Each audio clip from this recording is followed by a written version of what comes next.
ভাই আপনারা অর্ধেক সময় বাড়ি যাইতেছেন, এই যে যারা চলে যাইতেছেন গুণা হবে, রসুলের খুতবা না শুনলে গুণা হবে। আর সেই সবের জন্য গুণা নিয়ে বাড়ি যান, এর সাথে কি কাজ আপনাদের বাড়িতে?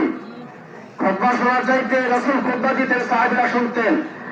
খুতবা দিতেন রসুল, সাহাবীরা শুনতেন, নড়াচড়া করতেন না। মাছি পাখি বসলেও তারা উঠতেন না, আর আপনারা কথা শোনেন না। রসুলের সুন্নাতের খেলাফ হচ্ছে।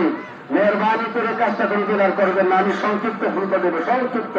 এগুলো আপনারা জানেন, ওয়াজ নসিহত জানা আমাদের আর বাকি নাই, শুধু মানারে বাকি রয়েছে। আমরা মানতে রাজি নই, জানি যথেষ্ট, মানি না।